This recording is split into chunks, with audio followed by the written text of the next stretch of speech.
Africa মহাদেশের পুরোটাই এক আশ্চর্যে ঘেরা। আর আফ্রিকার এক আশ্চর্য জাতি হলো পিগমি জাতি।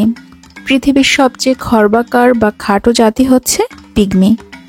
বিশ্বে প্রায় 1,20,000 পিগমি উপজাতি রয়েছে, যাদের বেশিরভাগ ক্যামেরুনের আটলান্টিক মহাসাগরের নিকটবর্তী বনাঞ্চলে বাস করে।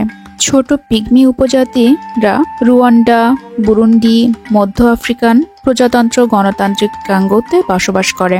নানা জাতি, বর্ণ ও সংস্কৃতির মিশ্রণে গড়ে ওঠা আফ্রিকা মহাদেশের এক বিশেষ মানব সম্প্রদায় পিগমি।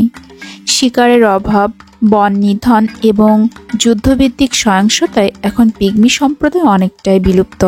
আমরা বিশ্বময় এই পর্বে জানব পৃথিবীর সবথেকে খাটো জাতি পিগমি উপজাতিদের সম্পর্কে। আপনি যদি বিশ্বময় চ্যানেলে নতুন হয়ে থাকেন তবে সাবস্ক্রাইব করে বেল আইকনটিতে ক্লিক করার অনুরোধ রইল।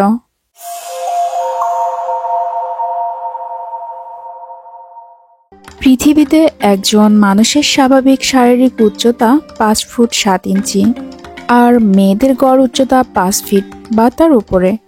কিন্তু পৃথিবীর বুকে এমন এক মানব গোষ্ঠী আছে যারা এই স্বাভাবিক উচ্চতার ধারে কাছেও নেই। তাদের বলা হয়ে থাকে বিশ্বের সবচেয়ে খাটো মানুষ। অদ্ভুত এই মানব গোষ্ঠী হলো পিগমি সম্প্রদায়।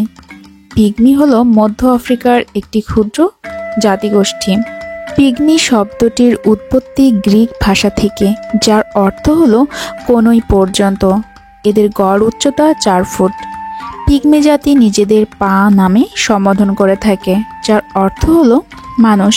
মজার ব্যাপার হলো সারা বিশ্বের মানুষ যে তাদের পিগমি নামে ডাকে তা এই মানুষগুলো জানেই না, কারণ সভ্য জগতের সাথে এদের কোনো যোগাযোগই নেই।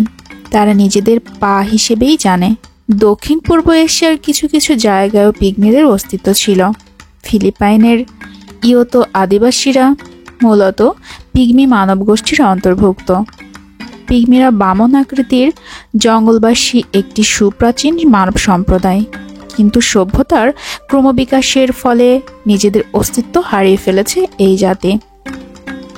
শিকারের অভাব, বন নিধন এবং যুদ্ধভিত্তিক সহিংসতায় বিলুপ্তপ্রায় পিগমি সম্প্রদায়। বর্তমানে সারা পৃথিবীতে পিগমিদের সংখ্যা 1 লক্ষের বেশি হবে না। পিগমিদের শারীরিক উচ্চতার কারণে অনেক সময় কে বাচ্চা আর কে প্রাপ্তবয়স্ক তা বুঝে ওঠাই কষ্টকর হয়ে যায়। বিজ্ঞানীরা গবেষণা করে দেখেছেন পিগমিদের এই খর্বাকৃতির কারণ হলো শরীরের উচ্চতা বাড়ানোর জন্য যে ইনসুলিন জাতীয় IGF নামের উপাদানটি কাজ করে, পিগমিদের ক্ষেত্রে তা ঘটে না। এ কারণেই তারা স্বাভাবিকের তুলনায় অনেকটা খাটো বা বামন হয়ে থাকে। যেহেতু পিগমিদের শারীরিক উচ্চতা অত্যন্ত খাটো, তাই এদের ঘরবাড়িও ছোট ছোট। এই পিগমিরা কিন্তু যাযাবর সম্প্রদায়ের অন্তর্ভুক্ত, কারণ এরা এক জায়গায় স্থায়ীভাবে বসবাস করে না। ছোট ছোট দলে এরা একজনের নেতৃত্বে জঙ্গলের বিভিন্ন স্থানে ঘুরে বেড়ায় এবং কিছুদিন অবস্থান করে আবার জায়গা পরিবর্তন করে। পিগমিরা যেহেতু জঙ্গলে থাকে, তাই এদের খাবারের তালিকায় রয়েছে বিভিন্ন জাতের বুনো ফল। তবে ফলমূল ছাড়াও সকল ধরনের চতুষ্পদী প্রাণী তারা খাদ্য হিসেবে গ্রহণ করে। খাবার সংগ্রহের জন্য এই পিগমিরা শিকার করে বেড়ায়।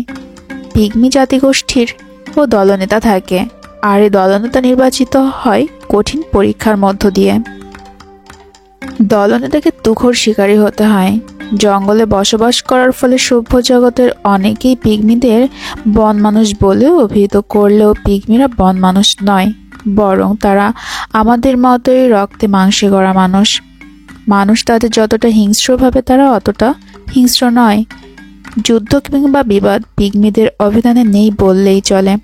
এমনকি তারা নিজেদের মধ্যেও কোনো ঝগড়া বিবাদে লিপ্ত হয় না। বৈচিত্র্যময় গান ও নাচ পিগমি সংস্কৃতির অন্যতম বৈশিষ্ট্য। প্রায় প্রতিটি উৎসব এবং শিকারের আগে ও পরে তারা গান ও নৃত্য করে। মানব সভ্যতার প্রথম দিকের জীবন্ত নিদর্শনে পিগমি সম্প্রদায়। সভ্য সমাজে আলো না দেখাই সম্প্রদায়ের চলাফেরা এবং আচার অনুষ্ঠান যেন লাখো শতাব্দী আগের মানুষদের আচরণেরই প্রতিফলন করে।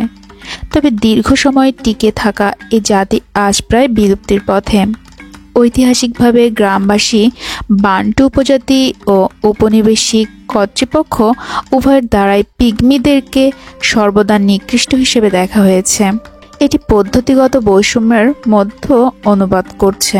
একটি প্রাথমিক উদাহরণ ছিল বেলজিয়ান ঔপনিবেশিক কর্তৃপক্ষের পৃষ্ঠপোষকতায় পিগমি শিশুদের ধরা, যারা 1907 সালে মার্কিন যুক্তরাষ্ট্রের বিশ্বমেলা সহ সমগ্র ইউরোপের চিড়িয়াখানাগুলোতে পিগমি শিশুদের রপ্তানি করেছিল।